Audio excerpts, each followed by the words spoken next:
ఒకసారి ఒక పిల్లాడు నా దగ్గరికి వచ్చాడు. నేను విశాఖపట్నంలో వెంకటేశ్వర మహాత్యం గురించి ఉపన్యాసాలు చెప్తున్నా. నేను వేదిక దిగి ఇంటికి వెళ్ళిపోతుంటే నా కబాలన కాళ్ళ మీద పడి ఒకే ఒక్క క్షణం మీతో మాట్లాడచ్చా అన్నాడు. నాకు అతని ముఖం చూసి అతను ఏదో చాలా ఉత్కంఠతో ఉన్నాడని, ఏం కావాలన్నాడు. మీరు చెప్పినంత నమ్మకంతో నిలబడితే వెంకటేశ్వరుడు పిలుస్తాడా దర్శనానికి అన్నాడు. నేను హామీ, ఖచ్చితంగా పిలుస్తాడు. నేను మీరు చెప్పినట్టు బతికి చూస్తానన్నాడు. అతను ఒక 6-7 నెలలు పరమ ధార్మికంగా చక్కటి జీవనం చేశాడు. అతనికి తెలిసినట్టు తెలిసిండి వెంకటాచలం కొండ మీదకి వచ్చాడు. అతను వచ్చినట్లు నాకు తెలియదు. అతను కొండ మీదకి వచ్చి నాకు ఫోన్ చేశాడు. ఏమని ఫోన్ చేశాడంటే, నేను కొండ మీదకి వచ్చాను, మహాలఘు దర్శనం జరుగుతోంది, నిన్ను నమ్మి ధర్మాన్ని పట్టుకున్నాను. గురువు గారు చెప్పారు, ధర్మం పట్టుకుంటే నువ్వు దగ్గరికి తీసుకుంటా ఉన్నారు. నన్ను కూడా తోసేస్తారా? నన్ను దగ్గరికి రానివ్వవా?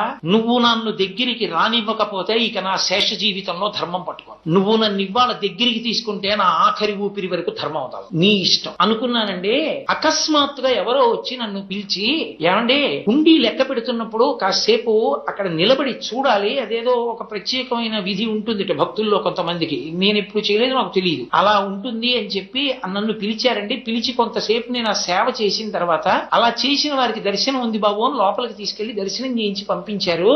గురువు గారు నా ఆఖరి ఊపిరి వరకు నేను ధర్మం వదిలిపెట్టాను. నాకు అర్థమైంది, ధర్మాన్ని 6 నెలలు పట్టుకుంటేనే నన్ను అనుగ్రహించిన స్వామి నా జీవితాంతం పట్టుకుంటే నన్ను గుండెల్లో పెట్టుకుంటాడు. కాబట్టి నాకు ఇంకేం వద్దు గురువు గారు, నేను ఎంత పెద్ద పదవిలో ఉండనివ్వండి, నేను చేసే సంతకం ధర్మచక్రంలోకి ఇముడుతుందా అదొక్కటే చూసి పెడతా. నేను బతికితే ధర్మానికే బతుకుతున్నానా, నేను శరీరం వదిలిపెట్టేస్తుంటే ధర్మానికి వదిలిపెట్టేస్తున్నానా? ఇదే నా జీవితానికి పరీక్ష. ఇక నాకు ఇంకొక మాట లేదు గురువు గారు, నేను ఇలా నిలబడిపోతున్నాను. నేను మురిసిపోయా. ఇన్ని గంటలో నా శ్వాస ఖర్చు పెట్టే ఉపన్యాసానికి ఒక్క పిల్లాడికి అందింది. ఒక్క పిల్లాడు ధర్మం మీద అనురక్తి పొందాడు చాలు. వాడు చాలు రేపు పొద్దున్న కొన్ని కోట్ల మందిని లాగుతాడు ధర్మం.